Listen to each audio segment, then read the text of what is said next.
Assalamualaikum warahmatullahi wabarakatuh. Perkenalkan, kami dari kelompok 1 PTI akan memaparkan mengenai kajian kami mengenai identifikasi komponen serta model untuk penyelesaian suatu masalah dari sistem real yaitu UMKM Yayam Jakarta. Beranjak dari latar belakang, yaitu di sini kami menyadari ada beberapa poin-poin penting dari latar belakang kajian kami, yaitu yang pertama pertumbuhan UMKM kuliner lokal. Di mana di sini sektor kuliner terus berkembang dengan persaingan yang semakin ketat. Dan di sini Yayam Jakarta sebagai salah satu pelaku UMKM di Arjawinangun juga perlu memiliki sistem operasional yang efisien agar mampu bersaing. Yang kedua yaitu pengelolaan yang masih manual, di mana pada Yayam Jakarta ini proses pembelian bahan, produksi, dan penyajian dilakukan tulis, di mana hal ini berpotensi menimbulkan inkonsistensi rasa dan kualitas produk. Yang kedua yaitu mengenai belum menggunakan pendekatan teknik industri, di mana pengambilan keputusan pada IAM Jakarta ini masih sangat mengandalkan pengalaman pemilik dan tanpa analisis kuantitatif, evaluasi biaya, dan perencanaan ini akan sangat sulit untuk dilakukan secara objektif. Yang keempat, kami menyadari ada operasional. Karena di sini ketergantungan bahan baku dari luar daerah menyebabkan potensi keterlambatan distribusi UMKM IAM Jakarta. Dan pada jam ramai, keterbatasan tenaga kerja di UMKM ini dapat menurunkan kecepatan pelayanan dan akan mempengaruhi kepuasan pelanggan ke rumusan masalah, yaitu di sini kami akan merumuskan 3 masalah penting. Yang pertama mengenai keterbatasan tenaga kerja, di mana di sini UMKM yang Jakarta, seluruh proses produksi dan pelayanan ini hanya ditangani oleh 2 orang pemilik usaha, di mana kondisi ini akan menimbulkan beban kerja yang tinggi, terutama ketika permintaan meningkat pada jam makan siang atau pada akhir pekan. Kemudian hal ini juga kami konsiderasi dapat berpotensi menyebabkan kelelahan dan memperlambat pelayanan, serta meningkatkan risiko kesalahan dalam proses pengolahan ataupun penyajian. Kemudian yang kedua, di sini adanya metode kerja yang belum terdokumentasi, atau tidak ada SOP yang tertulis, di mana proses pengolahan, penyajian, dan penyetaran rasa ini masih sangat bergantung pada kebiasaan pemilik usaha tanpa adanya panduan yang terdokumentasi. Di mana ketika nanti misal pelanggan meningkat, kualitas rasa dan standar penyajian ini berpotensi tidak konsisten. Hal ini juga bisa menjadi penghambat jika suatu saat usaha ini menambah pekerja baru karena tidak akan ada standar prosedur yang terdokumentasi. Kemudian ketiga yaitu ketergantungan pada pemasok luar daerah, di mana beberapa bahan baku khas hanya dapat diperoleh dari luar daerah, sehingga waktu pengiriman ini menjadi faktor yang sangat penting bagi keberjalanan UMKM IAM Jakarta. Kemudian jika terjadi keterlambatan atau kenaikan ongkos logistik, proses produksi ini dapat terganggu dan stok bahan menjadi tidak stabil. Dan kondisi ini tuh bisa menunjukkan bahwa rantai pasok usaha UMKM IAM Jakarta ini masih sangat rentan dan bergantung pada faktor eksternal.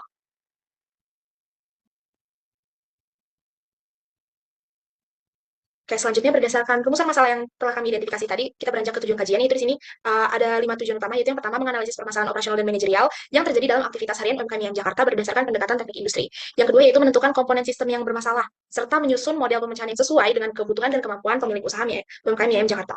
Yang ketiga yaitu menyusun model kuantitatif penyelesaian masalah, di mana di sini dapat digunakan untuk meminimalkan biaya, meningkatkan kapasitas pelayanan, dan mengoptimalkan penggunaan sumber daya.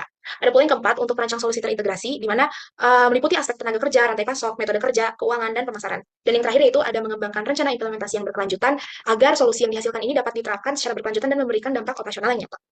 Oke, baik. Kemudian masuk ke analisis sistem, yakni ada pemetaan sistem atau mapping. Usaha mie ayam Jakarta merupakan usaha yang menerapkan struktur sistem, yakni sistem terbuka. Apa sih sistem terbuka itu? Sistem terbuka itu di mana aktivitas internalnya, berupa produksi dan penjualan, sangat dipengaruhi oleh lingkungan eksternal, seperti pemasok bahan baku, bahan harga pasar, dan juga permintaan pelanggan. Kemudian, di sini kami mendapati interaksi sistem. Ada terdiri dari input, proses, output, dan juga outcome serta feedback. Nah, inputnya ini berupa bahan baku, tenaga kerja, alat, modal, dan waktu.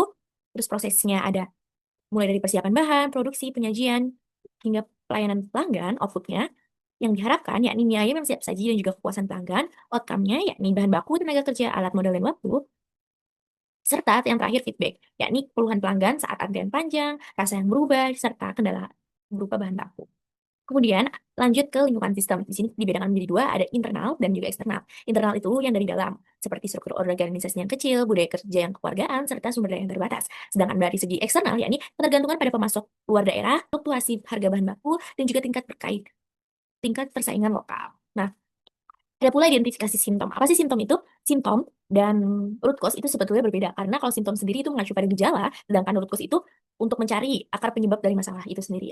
Nah, simptom yang kami temukan atau gejalanya itu yang kami temukan ada 6. Yang pertama dari segi waktu, terus kapasitas produksi terbatas, rasanya nggak konsisten, terus juga produksinya berhenti kalau misalkan bahan baku yang berasal dari tanggal itu terhambat, terus juga tidak ada pencatatan keuangan, dan yang terakhir promosinya itu terbatas. Belum memanfaatkan media digital. Terus kami juga mengidentifikasi masalah menggunakan taksonomi problem, analisis permasalahan, kami juga menggunakan fishbone diagram seperti yang tugas 2 kemarin, dan juga ada managerial grid, yang mana ini mengkerucutkan mulai dari yang paling atas, yakni kita pilih strateginya, yang jenisnya uncertainty, dan yang kedua yaitu middle, tactical, dan yang paling bawah atau bottom itu operational. Permasalahan utama yang kami angkat yakni sistem operasional dan manajerial UMKM Ayam Jakarta belum terintegrasi secara efektif. Dapatnya keterbatasan tenaga kerja, metode kerja yang tidak terdokumentasi, dan juga ketergantungan terhadap pemasok bahan dari luar daerah. Nah, untuk itu kami melakukan penentuan kriteria kerja Evaluasi kinerja usaha mie ayam ini tidak bisa dilakukan hanya dengan satu indikator tunggal, dan butuh beberapa gabungan sebagai tolak ukur yang mencerminkan performa sistem secara menyeluruh, sehingga tergolong multi kriteria.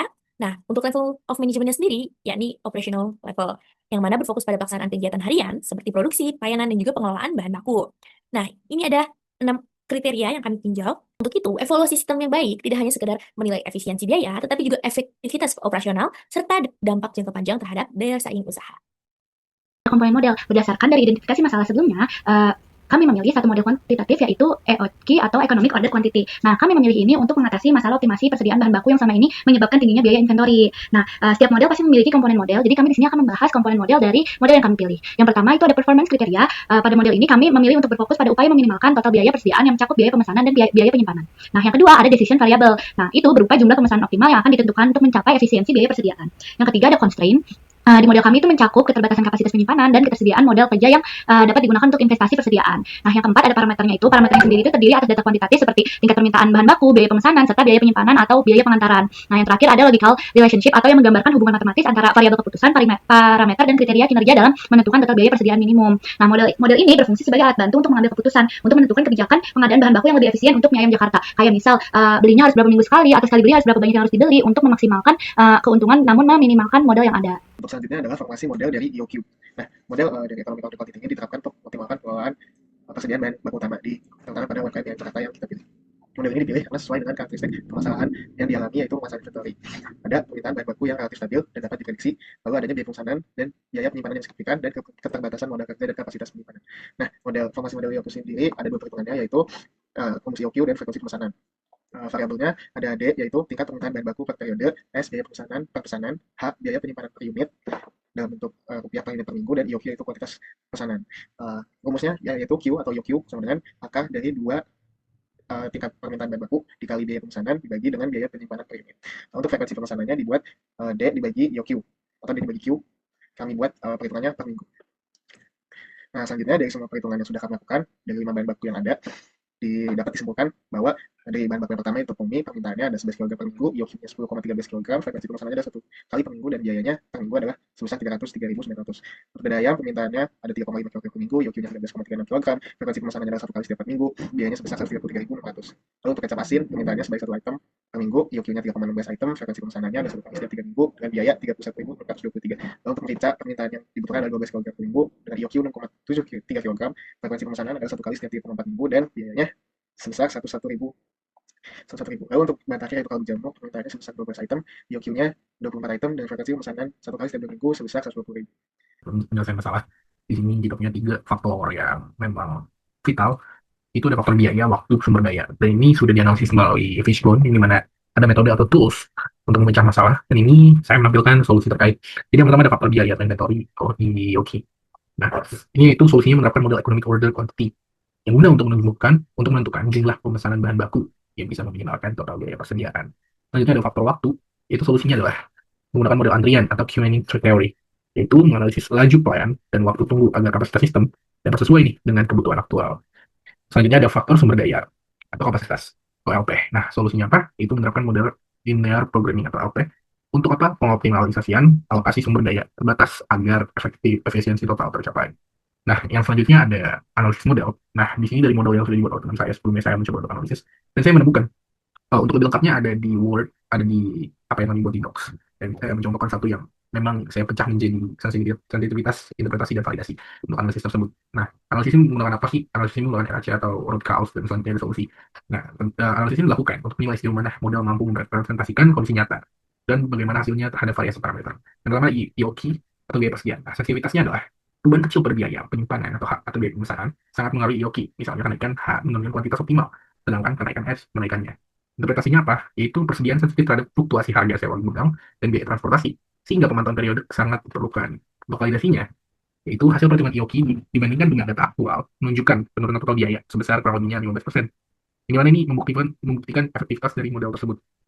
Terus selanjutnya ada model queuing dan linear programming yang kurang lebihnya sama.